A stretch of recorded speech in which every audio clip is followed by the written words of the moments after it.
Hola, ¿qué tal? Nosotros somos alumnos del Centro de Bachillerato Tecnológico Agropecuario número 21, profesor Federico Berrueto Ramón. El día de hoy hablaremos acerca de un tema muy importante en las empresas, que son las prestaciones y servicios.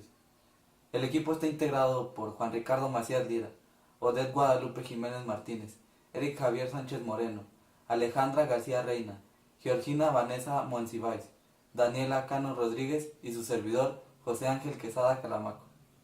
Agarre su asiento, profe, porque en la siguiente exposición vamos a hablarles sobre una cosa que yo mismo acabo de leer hace como una hora. Siéntese, guarde silencio y disfrute de la experiencia que tuve al mezclar mi botella de tequila con autodesprecio y mi don para hacer las cosas a la última hora. Comenzamos. Al momento de buscar empleo, no solo importa el salario que te depositarán en tu cuenta cada semana, cada quincena, cada mes. Las prestaciones son una pieza clave. Pero en sí, ¿qué son las prestaciones? Las prestaciones son los incentivos económicos y no económicos que la empresa otorga a sus empleados, con el propósito de motivar a la nómina un sentido de pertenencia por la empresa u organización, protegiendo al mismo tiempo al empleado de riesgos imprevistos y ayudando en la mejora de calidad de vida tanto personal, social y familiar. Prestaciones de ley en México. Existen prestaciones laborales establecidas en la Ley Federal de Trabajo, que son obligatorias para cualquier empleado que tenga un contrato por tiempo indefinido. Entre algunas de estas prestaciones se encuentran las jornadas de trabajo, los descansos, vacaciones, primas vacacionales, aguinaldo, capacitaciones, reparto de utilidades, seguro social, pensiones, entre muchas otras. Prestaciones de ley, jornada de trabajo. Para comenzar a describir o hablar de cada una de estas prestaciones, comenzaremos con la jornada de trabajo. Muy bien, la jornada de trabajo más que nada es la cantidad de horas que una persona laborará en un día. Las jornadas de trabajo son de la siguiente forma. Jornadas diurnas, de entre las 6 de la mañana y las 8 de la noche. En pocas palabras, es la jornada que se lleva a cabo en el día. Jornada nocturna, entre las 8 de la noche y las 6 de la mañana. Mientras que la jornada mixta es una mezcla de ambas jornadas. Esto quiere decir entre la jornada diurna o de día y entre la jornada nocturna. El número de horas máximo por día debe ser de la siguiente forma: 8 horas en la jornada de día, 7 horas en la jornada nocturna, 7 horas y media en la jornada mixta. Prestaciones de ley, descansos. En jornadas continuas, el trabajador debe tener media hora de descanso con goce de salario. Por cada 6 días laborados, el trabajador debe tener por lo menos un día de descanso obligatorio con goce de sueldo íntegro. A continuación, los días de descanso obligatorios son los siguientes. El 1 de enero, el lunes previo a la conmemoración del 5 de febrero, el lunes previo a la conmemoración del 21 de marzo, el 1 de mayo, el 15 de septiembre, el previo a la celebración del 20 de noviembre, el 25 de diciembre, ya que estos determinan las leyes federales y locales electorales. Prestaciones de ley, vacaciones y prima de vacacional. El periodo de vacaciones se da a los trabajadores que han laborado por más de un año en la misma empresa. Dichas vacaciones por ley deben ser pagadas. Se le debe pagar al trabajador un 25% sobre el salario que tiene. Durante su periodo, las vacaciones se pagan a la quincena, en la cual se hayan tomado los días de descanso. Prestaciones de ley, aguinaldo. El aguinaldo es un pago equivalente a 15 días de salario. No puede ser menor, ya que debe pagarse al trabajador antes del 20 de diciembre. Pagos por tiempo no laborado. Algunos periodos comunes de descanso pagados son los días festivos, las vacaciones, el servicio de jurado, el servicio militar, los permisos para funerales, los personales por enfermedad, los sabáticos y por maternidad o paternidad. Estos se dan al trabajador según el desempeño que tiene. Licencia por enfermedad y paternidad. La licencia por enfermedad Proporciona al empleado el pago de una cantidad cuando falta trabajo por una enfermedad. Casi todas las políticas de permisos por enfermedad otorgan el sueldo completo durante un número determinado de días. Los días de enfermedad se acumulan en la proporción, por ejemplo, de un día por mes de servicio. Pago por separación de una empresa. Pago único que entregan algunos patrones cuando liquidan a un empleado. Prestaciones complementarias por desempleo. Proporcionan un ingreso anual garantizado en algunas industrias en las que los patrones deben cerrar sus empresas para cambiar maquinaria o por una disminución del trabajo.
Using Powtoon. Seguro de vida. Además de las prestaciones para hospitalización y servicios médicos, la mayoría de los patrones ofrecen planes de seguros de vida de algún grupo. Proporcionan tarifas más bajas para el patrón o el empleado y acerca de todos los trabajadores, incluyen a los nuevos, sin importar su coordinación física o su salud. En muchos casos, el patrón paga al 100% de la prima base, la cual proporciona un seguro de vida equivalente a un salario de 2 años. Prestaciones de seguros. La mayoría de los patrones también ofrecen varias prestaciones de seguros obligatorias o voluntarias, como el seguro de la salud y la indemnización. Indemnización para los trabajadores. Proporcionan ingresos y prestaciones médicas a las víctimas de accidentes laborales o a sus dependientes, sin importar quién sea el culpable. Esto se refiere cuando ocurre un accidente en el trabajo. La empresa les ayuda económicamente para lo que necesiten y les dan un determinado tiempo para que se recuperen y no afecte en su trabajo.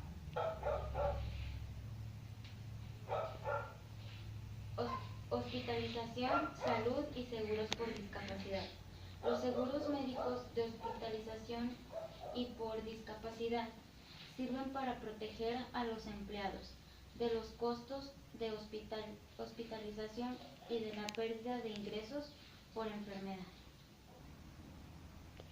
Esto sirve para cuando pasa un accidente o tengan alguna enfermedad, la empresa paga todo lo que viene siendo el tratamiento o lo que vaya requiriendo el empleado para ningún peso de su bolsa. Es importante adquirir un seguro de salud para cuidar nuestra salud y la de nuestra familia ante un riesgo.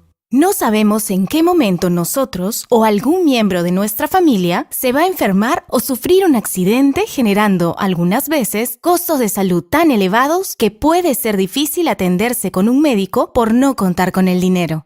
Existen dos formas de adquirir un seguro de salud. Uno es el seguro de salud que contratas directamente con la compañía de seguros, escogiendo el plan que más se acomode a tu necesidad y economía.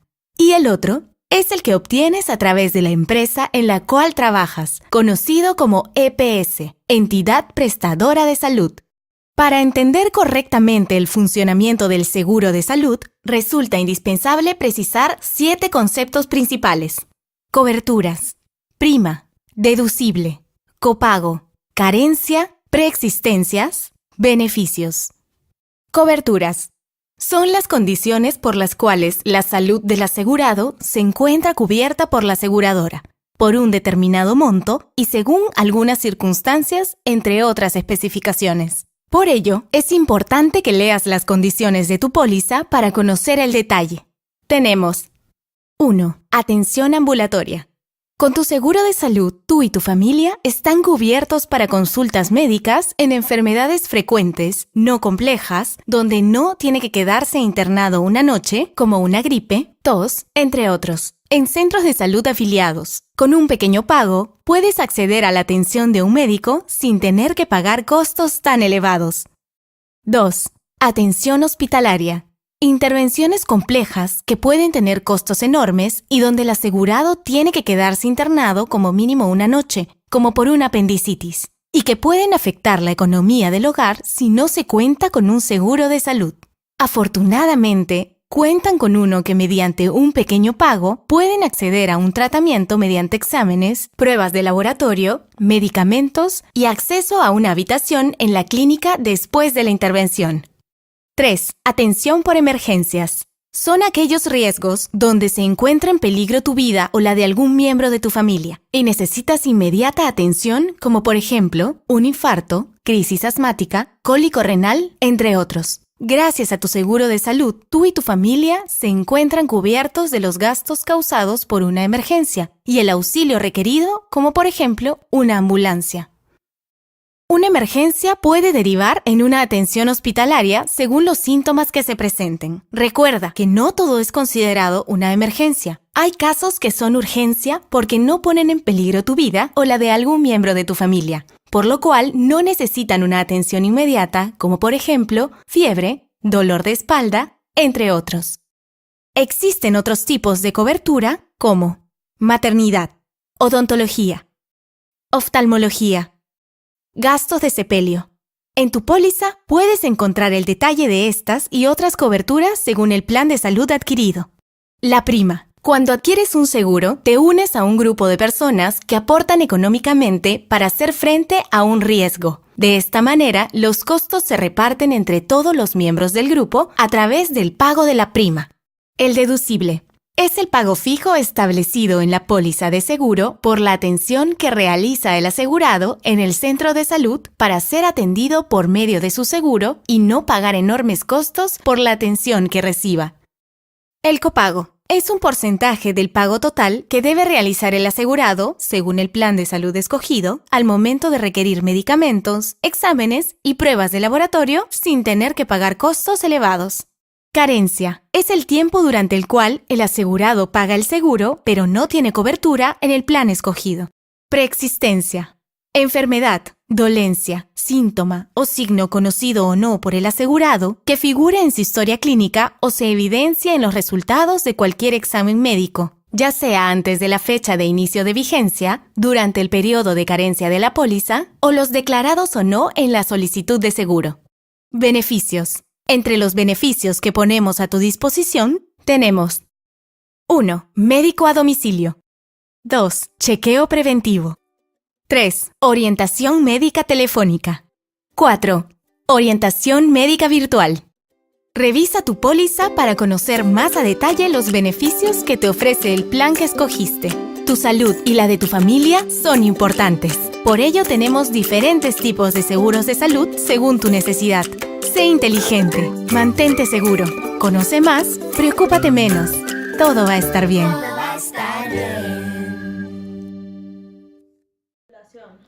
En su modalidad contributiva, cubre la pérdida de ingresos que sufre una persona cuando alcanza la edad establecida. Cesa en el trabajo por cuenta ajena o propia, poniendo fin a su vida laboral, o reduce su jornada de trabajo y su salario en los términos legalmente establecidos. Seguridad Social. Programa federal que ofrece 3 tipos de prestaciones. Primero, ingresos por jubilación, de los 62 años cumplidos en adelante. Número 2, prestaciones por defunción, a las personas que dependan del empleado sin importar la edad o en el momento del fallecimiento. Y por último, prestaciones por incapacidad, pagadas a los trabajadores discapacitados y a sus dependientes. Planes de pensiones.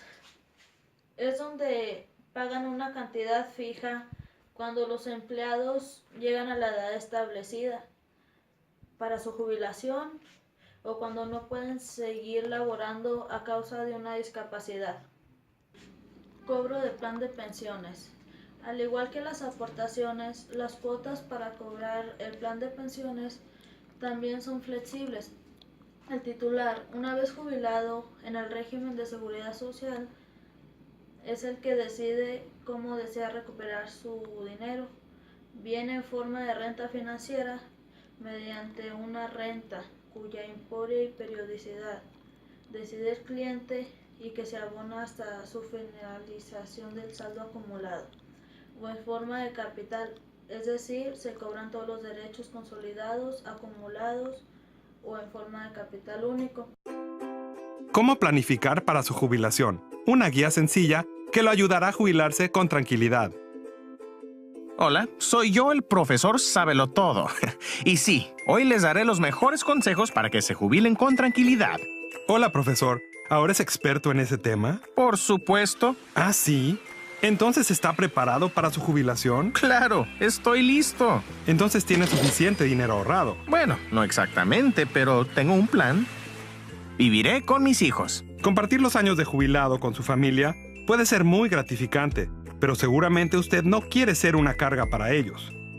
¿Sabía que en Estados Unidos las personas en promedio viven 20 años después de que se jubilan? En general, las personas necesitan casi el 80% de lo que ganan para vivir tranquilamente después de la jubilación. Eso es mucho dinero y por lo tanto, se debe tener un buen plan para poder lograrlo.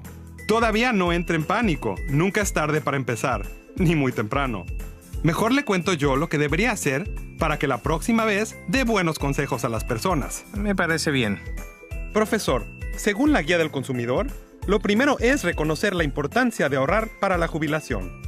Déjeme decirle que las 3 opciones más comunes para generar los fondos para su jubilación son 1. Los planes de pensión ofrecidos por algunos empleos. 2. Los ahorros e inversiones que usted genera por iniciativa propia. 3. El seguro social, que es el plan de jubilación del gobierno federal. Ahora, si usted aún trabaja, averigüe si su empleador ofrece un plan de pensión Y si ofrece uno, pregunte cómo funciona. Algunas compañías ofrecen a sus empleados planes de jubilación 401k. ¿401k? No conozco ese modelo de auto, pero el mío es más nuevo. No estoy hablando de autos aquí, sino de planes de jubilación en los que si usted ahorra, su compañía contribuye con un porcentaje a las aportaciones que usted hace. Ah, es como dinero gratis. Exacto. A veces me impresiona, profe. Para prepararse bien para su jubilación, hay que considerar qué tipo de gastos tendrá, si trabajará o no, si tendrá seguro médico o comenzará un pasatiempo costoso como viajar. Hay muchas cosas a considerar, así que busque la ayuda de un experto financiero. Uf, me mareé. Profe, también puede pedir ayuda y consejos a las siguientes organizaciones: AARP, Consejo Americano de Educación para el Ahorro, Departamento del Trabajo, Comisión de Bolsa y Valores, Administración del Seguro Social. Ya estoy más tranquilo. Profesor, esto se trata de ahorrar. Por favor. Mejor le recuerdo que visite gobiernousa.gov, donde podrá aprender más sobre este y otros interesantes temas para los consumidores. Ahí incluso puede ordenar gratis la Guía del Consumidor.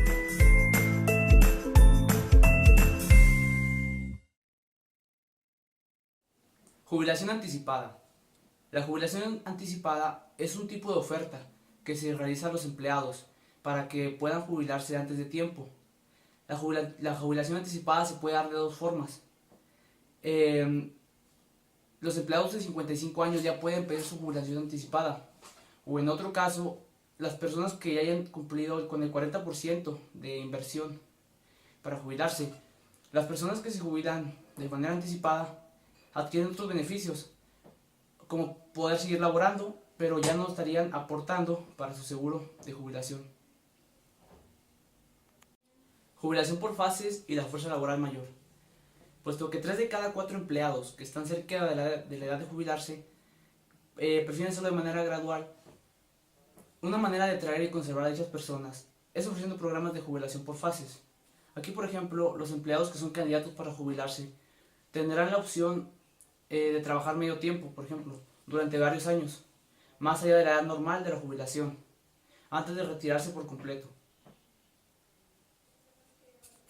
Prestaciones para la familia.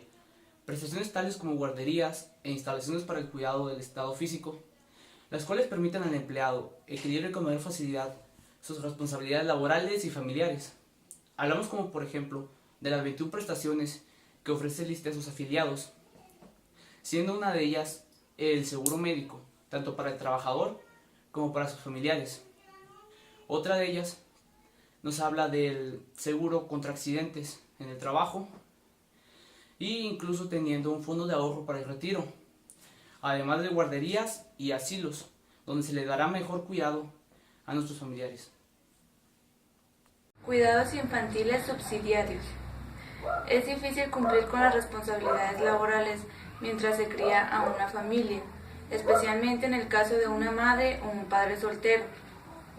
Casi todas las personas que trabajan contratan servicios privados para cuidar a sus hijos. Por ejemplo, en un estudio, el 48% de los cuidados infantiles eran proporcionados por una familia 85. Las guarderías representaban otro 30% y el porcentaje restante lo llenaban individuos que no eran parientes del empleado. Este punto se refiere a las empresas que tienen una guardería para cuidar los hijos de los empleados.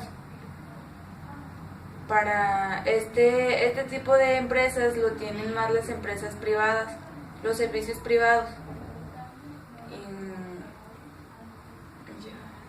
Cuidados para personas mayores.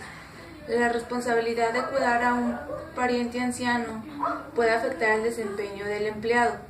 Un estudio demostró que para cuidar a un pariente anciano, el 84% de los trabajadores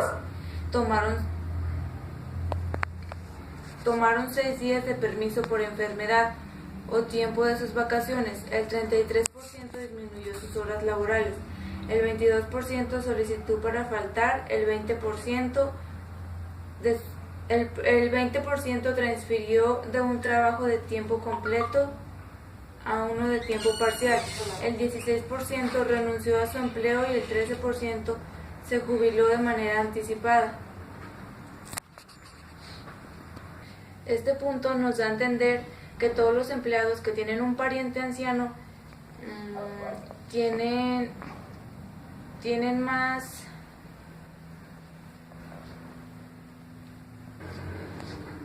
y solicitan más permisos de los que deberían de ser para darle un cuidado a su pariente anciano. Subsidios educativos. Los subsidios educativos, como el reembolso de colegiaturas, son prestaciones populares para los empleados que desean continuar su educación. Los pagos van desde la colegiatura completa y todos los gastos, o cierto porcentaje de los gastos, hasta una tarifa plana de varios cientos de dólares al año. Una encuesta nos demostró que cerca del 72% de las 579 firmas encuestadas pagaban cursos universitarios relacionados con el puesto. Este punto son prestaciones populares que les facilitan a los empleados, a los que desean continuar con su educación, ya que a un largo plazo se le favorece a la empresa. Amiga y amigo trabajador del Estado, ¿sabías que como derechohabiente tienes derecho a 21 prestaciones que garantizan tu bienestar y el de tu familia? Una de estas prestaciones es la atención médica, la cual podrás disfrutar estando afiliado. Si aún no cuentas con esta prestación, estos sencillos pasos te podrán ayudar. Llama a Istetel 4000, marcando la opción 2, donde te brindarán la información necesaria y aclararán tus dudas. La documentación necesaria en original y copia para afiliarte es: hoja de alta que te proporcionó tu dependencia, tu último talón de pago, CURP e identificación oficial. Preséntate con estos documentos en tu clínica o subdelegación correspondiente. Ya que realizaste este trámite, podrás afiliar a integrantes de tu familia, como esposa o esposo, hijas e hijos menores de 18 años o no mayores a 25 años, siendo estos solteros y que se encuentren estudiando, hija o hijo discapacitados física o psicológicamente, padres, abuelos y bisabuelos, concubina o concubinario con hijos o sin hijos. Recuerda que no es necesaria la presencia de tu familiar para poder ser afiliado. Tú mismo podrás hacerlo. Con este gran paso, tú y tu familia tendrán derecho a su atención médica. Ya no esperes más. Prevé y controla oportunamente cualquier enfermedad que les impida tener una vida más plena y feliz. Tú tienes ISSSTE. Tú y tu familia tienen seguridad social. Un caso aplicado. Antes de comenzar a hablar de la siguiente huelga, haremos énfasis en un personaje muy importante en la época de 1940 aproximadamente, como lo fue César Chávez. Muy bien, César Chávez fue un trabajador agrícola que sufrió mucho porque gozaba de salarios muy bajos, sufría de discriminación. Esto lo impulsó para que él se convirtiera en un luchador, para que los derechos de los trabajadores agrícolas mejoraran, así como se les brindara mejores prestaciones y mejores salarios. Una huelga por prestaciones. La siguiente huelga se llevó a cabo en el año de 2004. Esta huelga consistió en que los trabajadores de tiendas de productos comestibles del sur de California se rebelaron en contra de las cadenas o tiendas de supermercados del mismo estado. Esta huelga duró aproximadamente 5 meses. Los supermercados o las cadenas que abastecían estos supermercados se interesaron en las negociaciones porque dicha huelga involucraba casi o aproximadamente 70,000 empleados, además a los sindicatos que estos mismos acaparaban.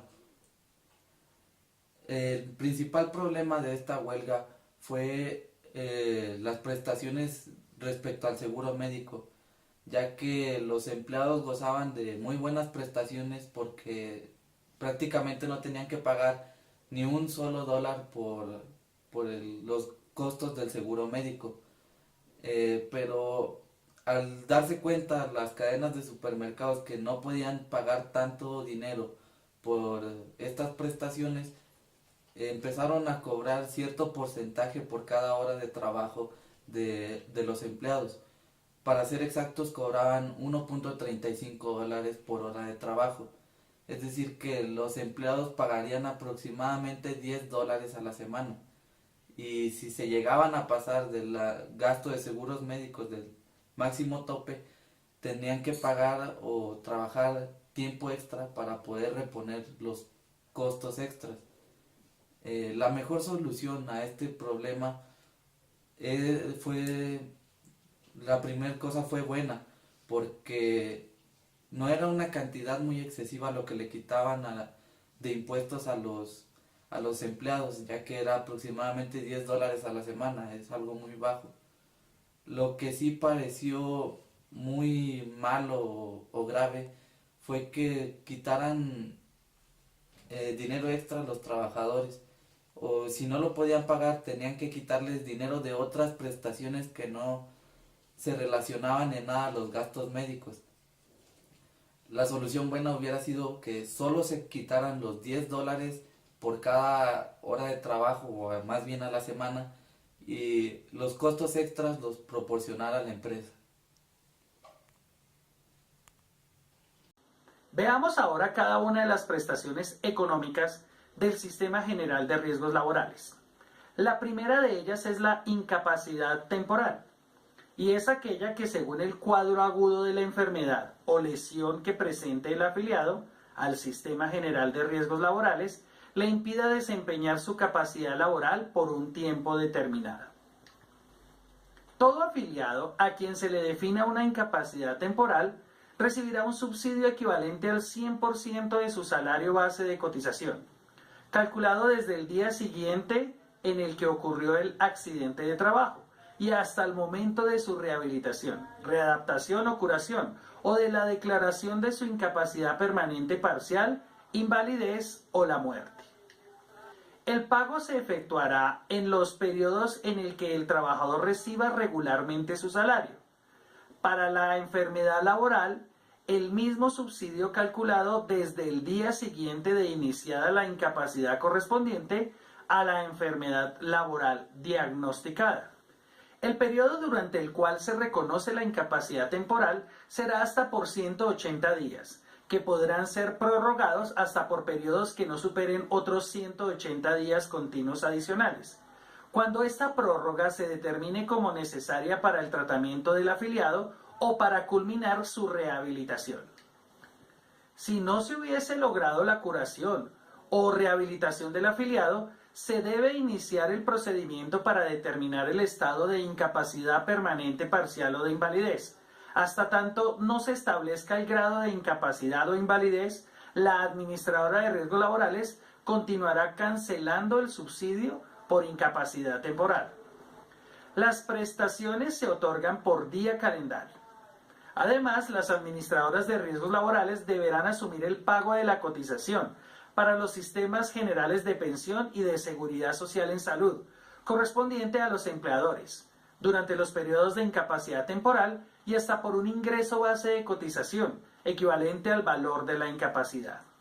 Las ARL podrán pagar el monto de la incapacidad temporal directamente o a través del empleador. Al terminar el periodo de incapacidad temporal, los empleadores están obligados, si el trabajador recupera su capacidad de trabajo, a ubicarlo en el cargo que desempeñaba o a reubicarlo en cualquier otro para el cual esté capacitado de la misma categoría. Como conclusión de la incapacidad temporal tenemos entonces que es aquella que se presenta con menos del 5% de la pérdida de capacidad laboral, que dura hasta 180 días y otros 180 días y si no se debe iniciar el trámite para la calificación de la incapacidad permanente parcial o la calificación de invalidez, y que paga el 100% del ingreso base de cotización. Veamos ahora la incapacidad permanente parcial. que es cuando se presenta en el trabajador una disminución definitiva igual o superior al 5%, pero inferior al 50% de su capacidad laboral, para lo cual ha sido contratado o capacitado. La incapacidad permanente parcial se presenta cuando el afiliado al Sistema General de Riesgos Laborales, como consecuencia de un accidente de trabajo o de una enfermedad laboral, sufre una disminución parcial pero definitiva en alguna o algunas de sus facultades para realizar su trabajo habitual, en los porcentajes establecidos en el inciso anterior. Todo afiliado al Sistema General de Riesgos Laborales a quien se le defina una incapacidad permanente parcial tendrá derecho a que se le reconozca una indemnización en proporción al daño sufrido a cargo de la administradora de riesgos laborales en una suma no inferior a 2 salarios bases de liquidación ni superior a 24 veces su salario base de liquidación. Existe un decreto que es el decreto 2644 de 1994, que establece la tabla con la cual se pagan las incapacidades permanentes parciales. Existe dentro de estos términos que hemos visto el ingreso base de cotización, o sea, lo que él está aportando mes a mes, y el ingreso base de liquidación, que tiene en cuenta todas las ganancias que él ha tenido sobre el semestre o sobre el año calculado.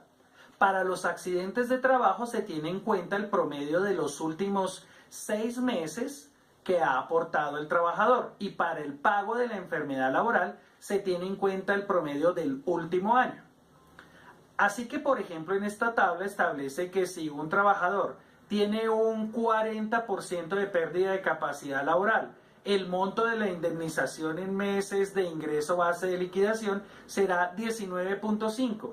O sea, en otros términos, le van a pagar 19.5 veces lo que gana. En aquellas patologías que sean de carácter progresivo, se podrá volver a calificar y modificar el porcentaje de la pérdida de capacidad laboral.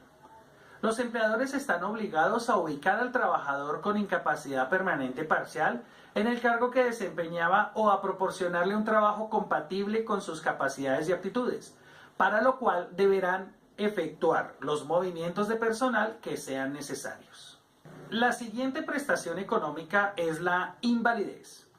Para los efectos del Sistema General de Riesgos Laborales se considera inválida la persona que por causa de origen laboral, no provocado intencionalmente, hubiese perdido el 50% o más de su capacidad laboral. El costo del dictamen será a cargo de la administradora de riesgos laborales. El empleador o el trabajador podrán acudir directamente a las juntas de calificación laboral para determinar ese porcentaje de calificación. Los pensionados por invalidez de origen laboral deberán continuar cotizando al Sistema General de Seguridad Social en Salud. No hay lugar al cobro simultáneo de otras prestaciones y pensión de invalidez, como tampoco lo habrá para pensiones otorgadas por los regímenes común y laboral originados en el mismo evento. Cuando la invalidez sea mayor al 50% y menor al 66%, tendrá derecho a una pensión de invalidez del 60% del ingreso base de liquidación el trabajador. Cuando la invalidez que presenta el trabajador sea mayor al 66%, tendrá derecho a una pensión de invalidez del 75% del ingreso base de liquidación. Cuando el pensionado por invalidez requiere el auxilio de otras personas para realizar las funciones elementales de su vida, se incrementará en un 15%. Aquí entonces podemos llegar a una segunda conclusión.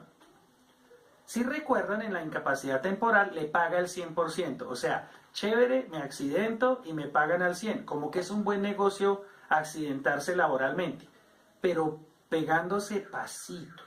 Porque si se pega duro y se accidenta muy feo, va a tener una incapacidad muy alta o puede llegar a tener una pérdida de capacidad laboral muy alta que lo lleve a invalidez.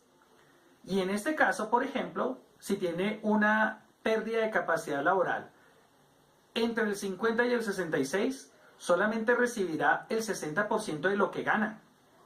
Por ejemplo, estaba ganando 2 millones y su pérdida de capacidad laboral está entre el 50 y el 66, o sea, más de la mitad de su cuerpo no está funcionando bien. Y estaba ganando 2 millones, ahora va a recibir 1.200.000 y el descuento del pago de salud. Entonces en este momento no será un buen negocio. También uno podría pensar, pero las ARLs el gobierno paga muy mal. No, porque la administradora de riesgos laborales no la paga el trabajador, la paga el empleador, le está dando un seguro adicional. Por eso dentro de sus charlas que entregan ustedes como encargados del sistema de gestión de seguridad y salud en el trabajo, es muy bueno proponerles estos temas para que ellos se den cuenta que no es solo con estar afiliado. Usted le dice a un trabajador que tenga cuidado y no importa, yo soy afiliado y pues de cualquier manera van a pagar por el accidente que yo tenga. Sí van a pagar, pero muy poquito. Y si él llega a tener la culpa, pues le pagarán eso, pero no podrá demandar a la empresa. Y esto es tan solo un valor muy pequeño representado con la pérdida de capacidad laboral que pueda llegar a tener. El máximo, como ustedes ven calculándolo ahí, que podría pagar una ARL en este caso sería el 90%. Pensión de sobrevivientes. El monto de la pensión de sobrevivientes por muerte del afiliado corresponde al 75% del salario base de liquidación y por muerte del pensionado por invalidez el 100% de lo que aquel estaba recibiendo como pensión. La tercera conclusión de este tema es la siguiente. Si el trabajador fallece de una vez, a los sobrevivientes, o sea, a las personas que tienen derecho a recibir esa pensión, y eso está establecido en la Ley 100 del 93, y los invito a que revisen quiénes son esos beneficiarios porque permanentemente se modifican estos aspectos de los beneficiarios de una pensión. Si un trabajador llega a morir de inmediato, le pagan el 75% a los sobrevivientes. Y la otra situación es que él estaba recibiendo una pensión de invalidez y por consecuencia de su accidente murió. Entonces recibirá el 100% de lo que le estaban pagando. Así que en unos términos sencillos, dirigidos para que ustedes me entiendan. Si el trabajador se accidenta y le están pagando el 60% y muere, pues a los sobrevivientes les pagarán el 60%. En este caso, pues sale mejor morirse de una vez, porque le pagarían el 75%, pero nunca el 100%. Y como les dije, es una manera lúdica para entenderlo. Si muere el afiliado, directamente por el accidente, 75%. Si él ya tenía una pensión de invalidez y muere, se le pagará lo que estaba recibiendo antes.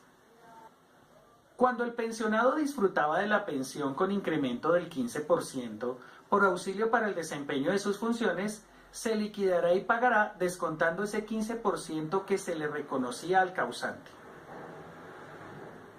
Ninguna pensión podrá ser inferior al salario mínimo legal mensual vigente ni superior a 20 veces este mismo salario.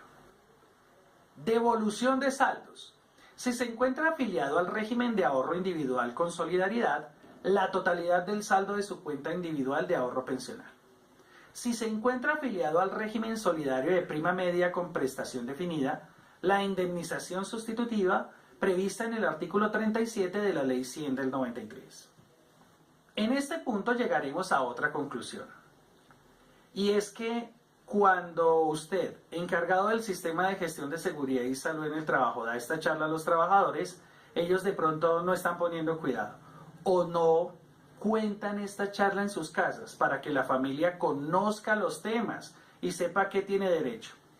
Y uno de esos es este que estamos viendo de devolución de saldos. El trabajador se accidenta y muere, entonces la ARL lo pensiona.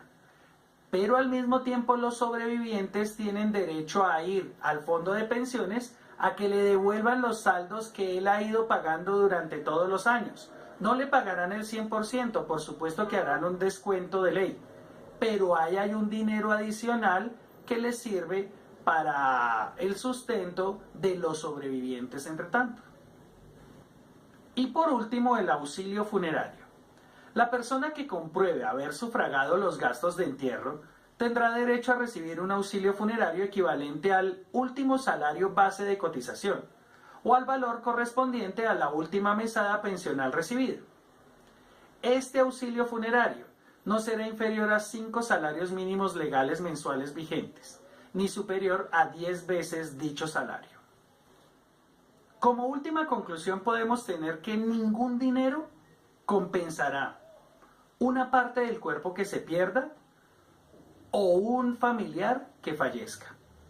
Lo más indicado es el autocuidado y entender que nuestra salud y nuestro perfecto bienestar está por encima de todo. Muchas gracias por su atención. Si les gustó este video, recuerden dar pulgar arriba. No olviden suscribirse y nos vemos en una próxima oportunidad.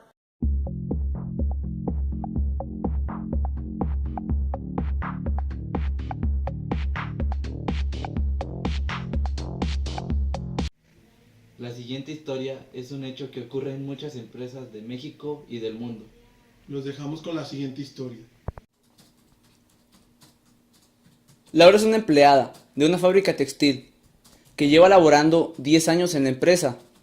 Ella ha quedado embarazada y su jefe se ha dado cuenta de eso.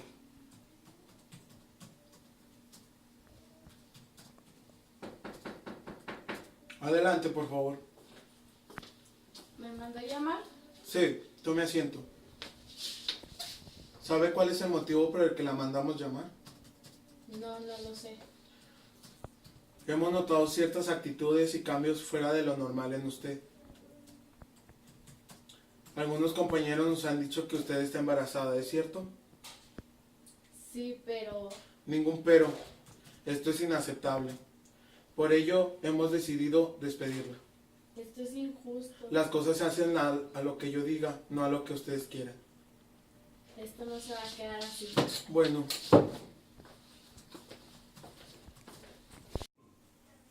Al siguiente día, Laura llegó con un abogado.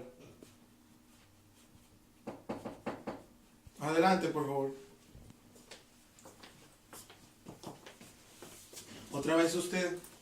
Sí, pero esta vez con un abogado. Qué bueno. Buenos días, yo soy el abogado de la señorita Laura. Según la señorita, usted la despidió por estar embarazada. ¿Es cierto eso? Sí. Eso es injusto, ya que entre sus prestaciones está la licencia de maternidad. Por ello, hemos decidido que usted debe pagar una indemnización por el despido injusto de la señorita, además de darle una licencia de maternidad conforme lo estipula la ley. Firme aquí, por favor. ¿Y por qué firmaré? Porque no le queda de otra opción, porque de lo contrario procederemos a una demanda. Como quiera, tengo que leerla y hablar con abogados y ver qué podemos hacer. Lo mejor es que la firme. Bueno, está bien.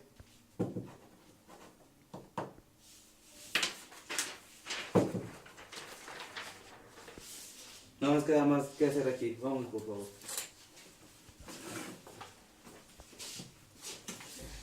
En México y en el mundo, muchas mujeres son despedidas injustamente de sus trabajos. Los derechos de muchos empleados son violados y muchas de las veces ellos no hacen nada al respecto. Los dueños de las empresas solucionan las demandas con soborno. Haz valer tus derechos, no te quedes callado. Unidos somos más.